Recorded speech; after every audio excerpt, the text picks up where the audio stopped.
Garry Kasparov is definitely very powerful attacking player, but when you see his latest games, he plays very good positional game as well. So when he plays the Blitz, he plays active positional style.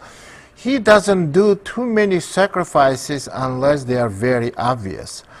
And he has done some sacrifices that intuitively were very sound. One of them, I remember he did against me, playing on Internet Chess Club. And position, I'm sure the sacrifice was very sound, and I'm sure if we played 10 games with this positional sacrifice, in most of them, he would have proved that that was a sound sacrifice.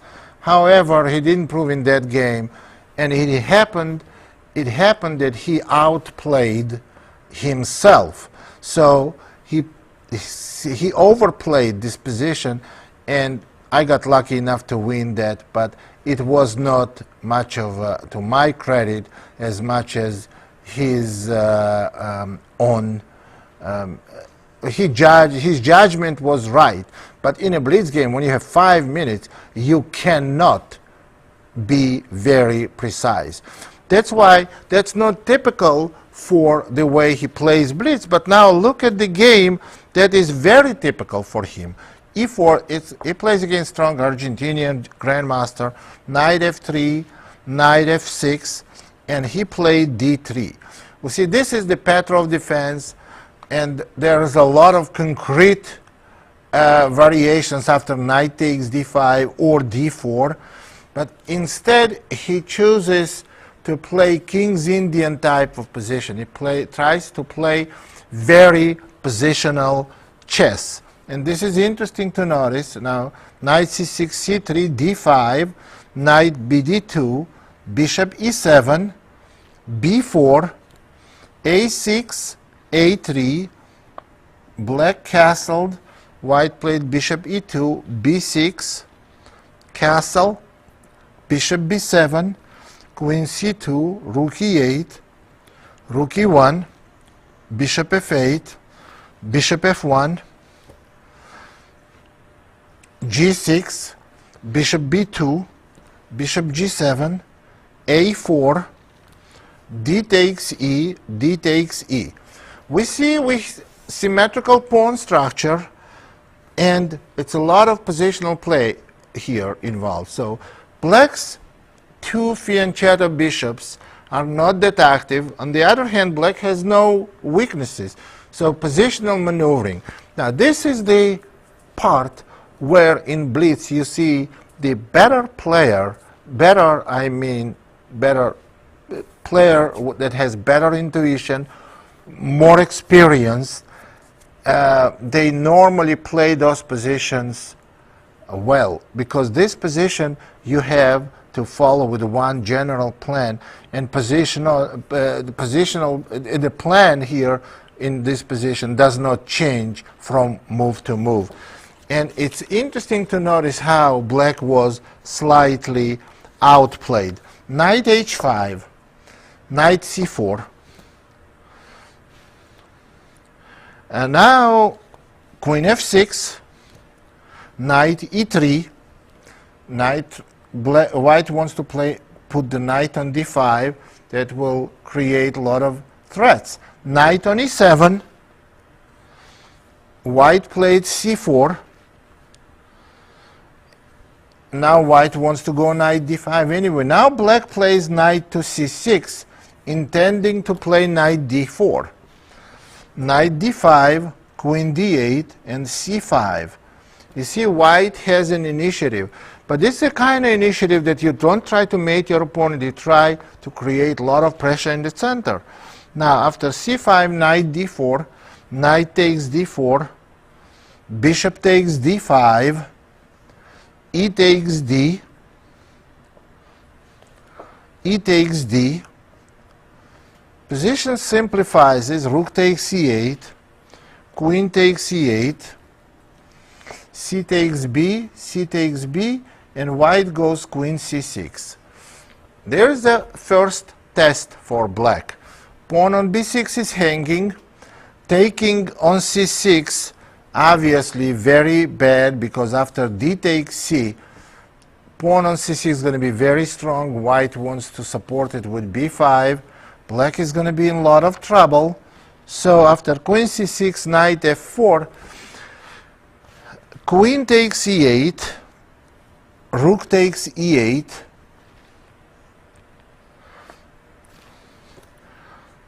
and here white played bishop takes a6.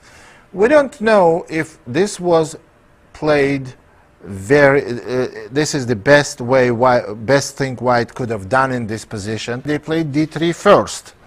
After bishop takes g7, king takes g7, rook to d1, simply targeting the pawn on d3, and notice now black cannot play d2 because white simply will play rook takes d2, and on rook e1 check bishop f1.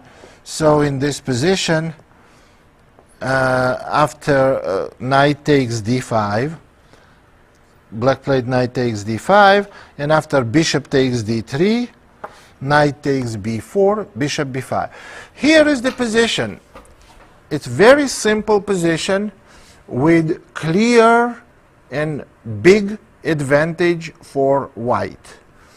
It's a huge advantage, maybe winning position. Black's rook is hanging, and bishop versus knight. Rook and bishop, as a rule, is much more powerful than rook and knight. Knight works, well, this is the position every strong player knows. Knight is a good combination with a queen. For example, most of the time, knight, queen, knight is better than queen, bishop. And rook, bishop is better than rook, knight. So those things, every experienced player, they know it. They know, and this position is also endgame, and pawns are on both sides of the board. Now, if we didn't have a4 and b6 pawn on the board, so then I would say the position is equal.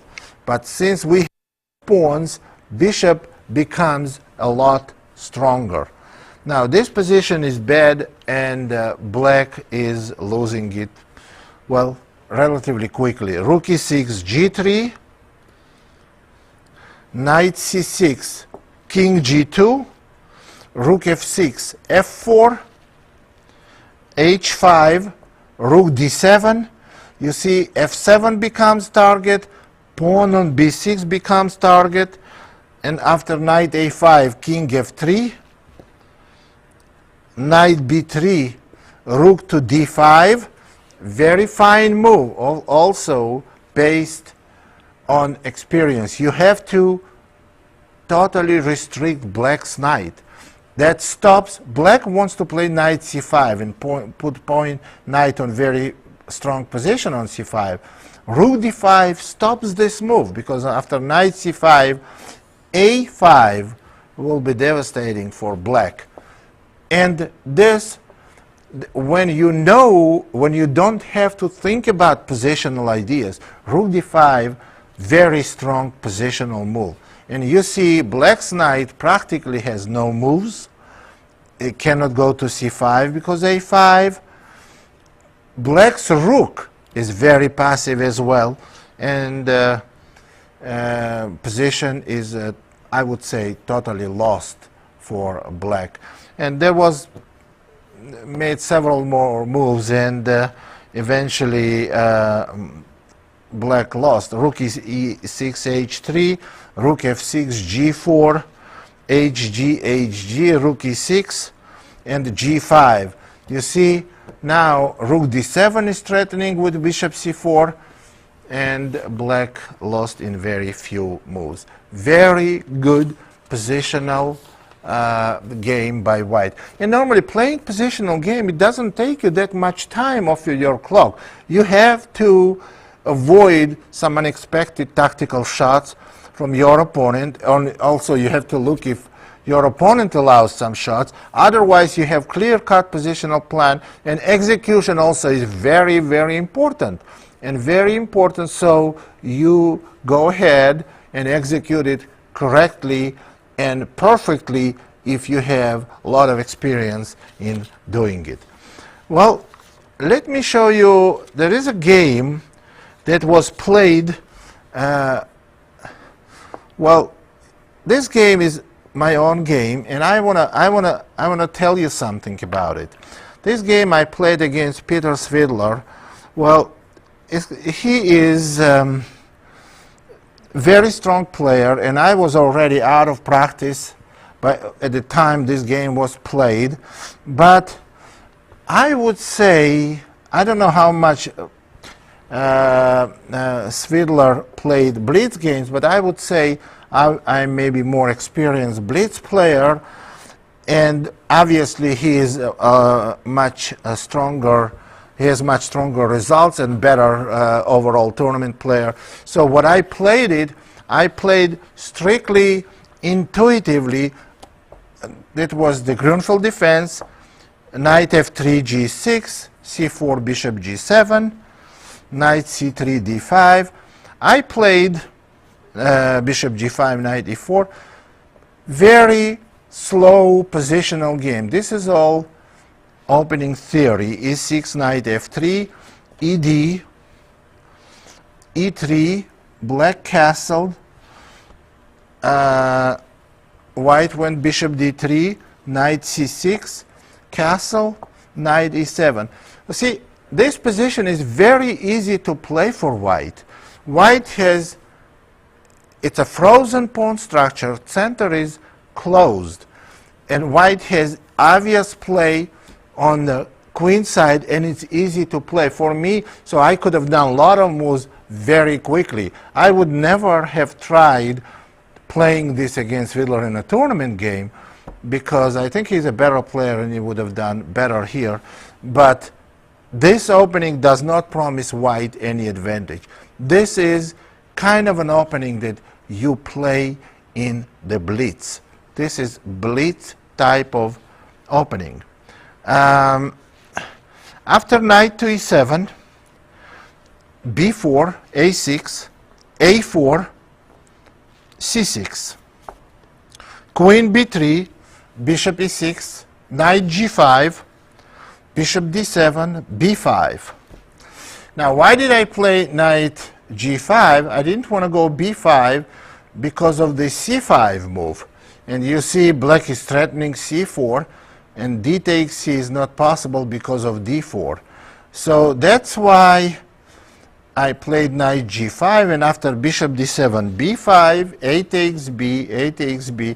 It's very easy to play this type of position. Queen c7, knight f3, bishop e6, b takes c, b takes c, knight a4. Now position is even a little bit better for white now, because black has a weakness on c6, white has outpost for the knight on c5, and after knight a4, bishop g4, knight d2, rook f2, b8, queen to c2, and after queen a7, knight to b3. You see knight goes to c5. We don't want to go knight c5 right away because of queen takes a1. Now, those moves, they could take, why they are good to play in Blitz? Because they could take, to make these moves for white, they could take like few seconds. Every move is easy to play. And I don't think you can find much better moves even if you had a couple of hours on your clock. So that's why that also brings down the advantage of the opening with a lot higher rating. Queen a7, knight b3, queen c7, and here knight a to c5, rook takes a1, rook takes a1. There is not much black can do. White is not easy to make any progress for white, but white is a 100% safe with easy play. h3, bishop to c8, knight to d2. Now you see knight on b3 does not stand that well anymore because it's only one c5 square and we already have one knight there. Knight to d2, bishop f8, knight to f3, knight to f5 and knight to e5. And here, even player of Svidler's caliber then can make a critical mistake, and here he terribly blundered. But I would say this position is, I already had big advantage on time on the clock, and black played knight e7. They simply overlooked the fork, and they lost the game quickly. After knight d7, bishop takes d7, knight takes d7, and black is losing because there is a fork, and if black plays queen b2, then simply queen takes b2. And after rook takes b2, rook a8, the white wins bishop on f8, and there is no back rank mate, and there is no hope for black.